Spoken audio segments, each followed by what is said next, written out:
Pandya store today episode ரொம்பவே கோவமாக செந்தில் வந்து உட்காந்துட்டு இருப்பாங்க. ஏன்னா மீனாக்காக வெயிட் பண்ணிக்கிட்டு இருக்காங்க. காலிங் பில் அடிச்சதுமே மீனா வருவாங்க. மீனாவை பார்த்ததுமே எங்கே போயிட்டு வரேன்றாங்க. ஒர்க்கு தான் நிறைய வேலை அப்படின்றாங்க. பொய் சொல்லாது, நீ எங்கே போயிட்டு வர சொல்லுன்றாங்க.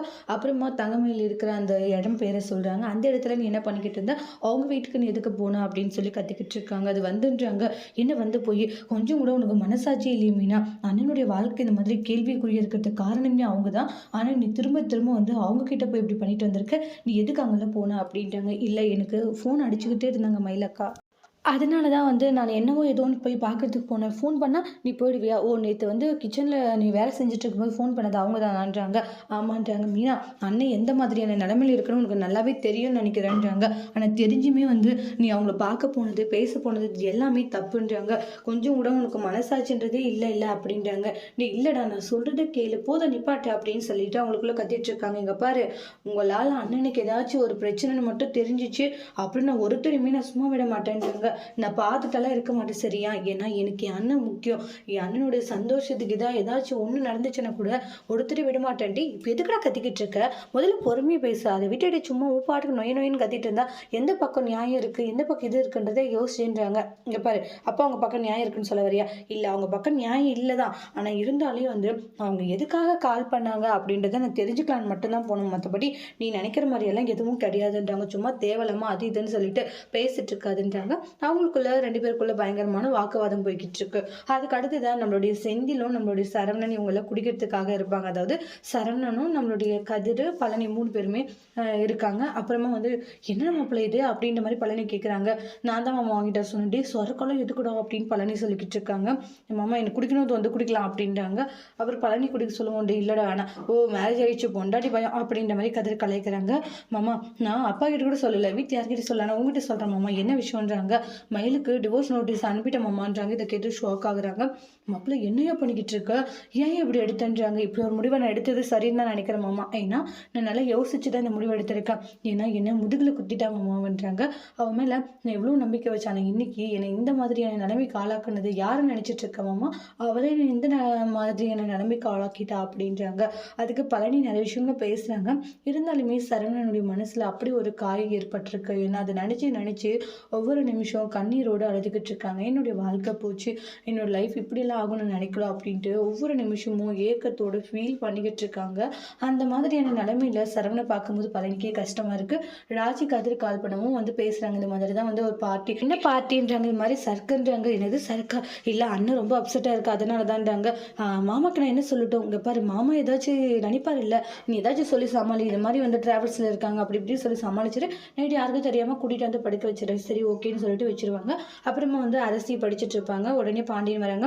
அரசி படிச்சுட்டு இருக்கேன். ஆமா, அப்பா படிச்சுட்டு தான் இருக்காங்க. என்னதான் படித்தாலையும் என்னுடைய மைண்டு ஃபுல்லாக வந்து வீட்டில் நடந்த இந்த சம்பவத்தை பற்றி மட்டும் தான்ப்பா யோசிக்க தோணுதுன்றாங்க.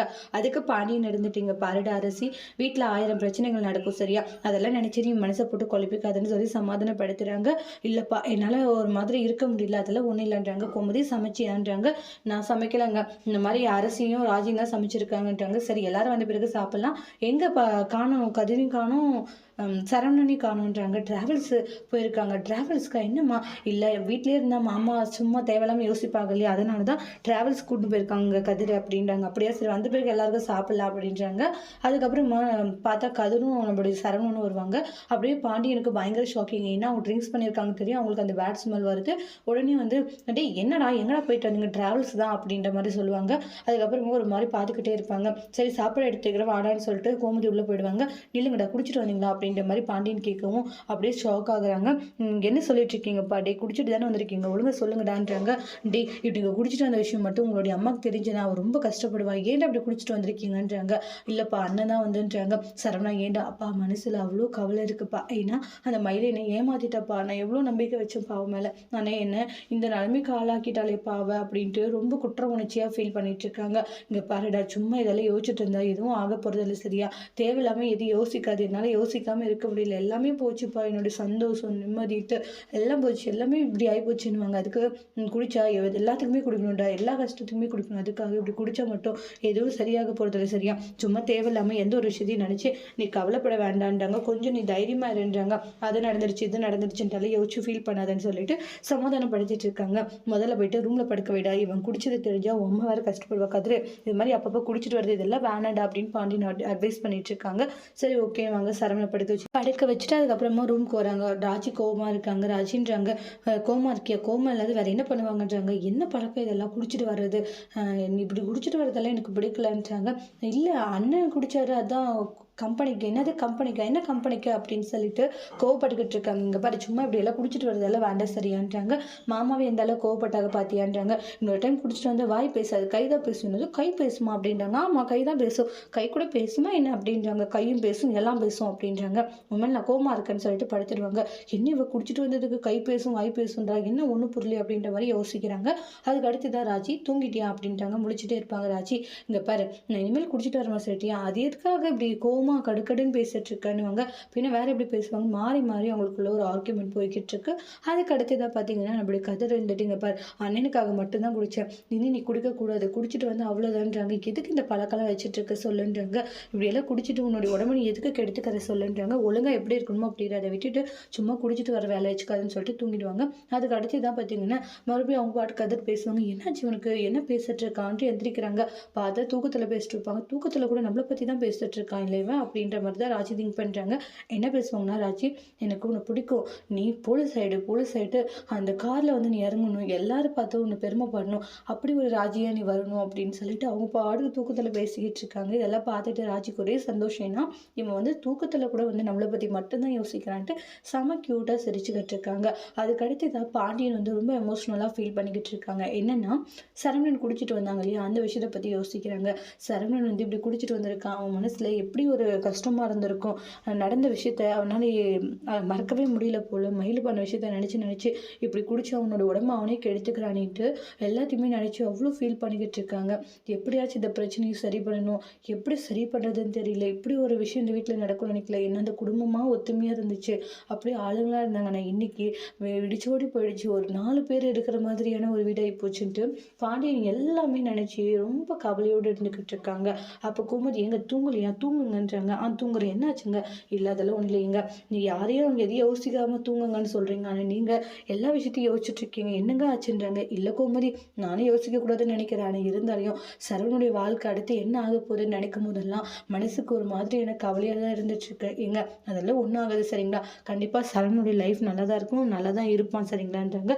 சும்மா நீங்களும் வந்து தேவையில்லாமல் எல்லா விஷயங்களையும் யோசிச்சுட்டு இருக்காதீங்கன்றாங்க. நீங்களும் யோசிக்கிறது இல்லாமல் தேவையில்லாமல் சரவணும் வந்து கவலைப்படுவான் இல்லையா, அதனால் இதை பற்றி யோசிக்காமல் எல்லாத்தையும் ஃப்ரீயாக விடுறது தான் நல்லதுன்றாங்க.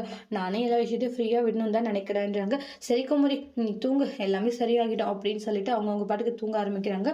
அடுத்த நாள் எந்திரிச்சு நல்ல ஒரு தெளிவான முடிவு தான் சரவணன் எடுக்கிறாங்க. என்னென்னா டிவோர்ஸ், கண்டிப்பாக எனக்கு டிவோர்ஸ் வேணும் அப்படின்றது ஒரு தெளிவான முடிவு சரவணது. அதே மாதிரி சரவணன் கடைக்கு போயிட்டு அப்பா கிட்ட சொல்லலான்ட்டு கடையில் உட்காரச்சு, அப்பா உங்ககிட்ட நான் ஒரு விஷயம் சொல்லணும்ப்பா, ஆனால் அது நீங்கள் எப்படி எடுத்துப்பீங்கன்னு தெரியல, ஆனால் நான் அந்த விஷயத்தில் ரொம்ப ஸ்ட்ராங்காக இருக்கேன், என்னுடைய முடிவுக்கு நீங்கள் சப்போர்ட் பண்ணுவீங்கன்னு நான் நினைக்கிறேன்ப்பா அப்படின்றாங்க. சரவணா என்னடா இப்படியெல்லாம் சொல்லிட்டு இருக்க, என்ன விஷயம் அப்படின்றாங்க. அப்பா நான் மயிலை வந்து டிவோர்ஸ் பண்ண போகிறேன், டிவோர்ஸ் நோட்டீஸுமே அனுப்பிச்சிட்டேன்ப்பா, இனிமேல் எனக்கு மயிலுன்ற ஒருத்தி வேண்டாம், எனக்கு அவகிட்ட இருந்து விவாகரத்து வேணும் அப்படின்றாங்க. பாண்டியனுக்கு பயங்கரமான ஒரு அதிர்ச்சி. சரவணா என்ன அப்பா உங்ககிட்ட கேட்காம ஒரு முடிவு எடுத்து, நான் டிவோர்ஸ் வேணும்னு சொன்னேன் இல்லப்பா, அதை தான் சீக்கிரமாக அதற்கான ஏற்பாடுகள் எல்லாம் பண்ணி டிவோர்ஸ் நோட்டீஸ் அனுப்பிச்சிட்டேன், அவள் சைன் போட்டு கொடுத்தா இனிமேல் அவளுக்கு எனக்கு எந்த ஒரு சம்மதமும் இல்லைப்பான்றாங்க. அவள் எனக்கு வேண்டாப்பா, இப்படி போய் சொல்லி இப்படி ஒருத்தி கூட வாழணுன்ற அவசியம் எனக்கு கிடையவே கிடையாதுன்றாங்க. சரவணன் கிட்ட சரவணா நாங்கள்லாம் இருக்கோம்லடா, பேசி நம்ம எப்படி ஒன்று பார்த்துட்டு போகணும், அதுக்குள்ளே ஏன்டா அவசரப்பட்டாப்பா, என்னப்பா அவ கூட என்னை சேர்த்து வைக்கணும்னு முடிவு பண்ணிங்களா, எந்த காரணத்தை கொண்டு அவ கூட சேர்ந்து வாழ்கிற ஒரு விருப்பம் எனக்கு கிடையவே கிடையாதுப்பான்றாங்க. அவ கூட வாழணும்னு என்னப்பா அவசியம் இருக்கு, இனிமேல் வந்து ஒரு நிமிஷம் கூட அவ கூட வாழ முடியாதுப்பா, நான் எடுத்த முடிவில் ஏதாச்சும் தப்பு நீங்கள் நினைக்கிறீங்களாப்பா சொல்லுங்கப்பான்றாங்க. இல்லை சரணா அப்படியெல்லாம் ஒன்றும் இல்லைன்னு பாண்டியன் சொல்கிறாங்க.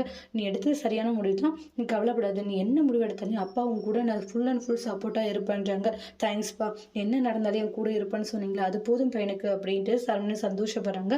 தான் அப்பா மேலே தோல் தோளில் சாஞ்சு ஃபீல் பண்ணுவாங்க. ஆனால் பாண்டியனுடைய மனசில் இப்படி அவசரப்பட்டு டிவோர்ஸ் கொடுத்துட்டான், இவனுடைய வாழ்க்கை இப்படி ஆகிப்போச்சு, எப்படி இதை சரி பண்ண போகிறேன் அப்படின்ட்டு பாண்டியனுடைய மைண்டில் பல குழப்பங்கள் இருந்துகிட்ருக்கு.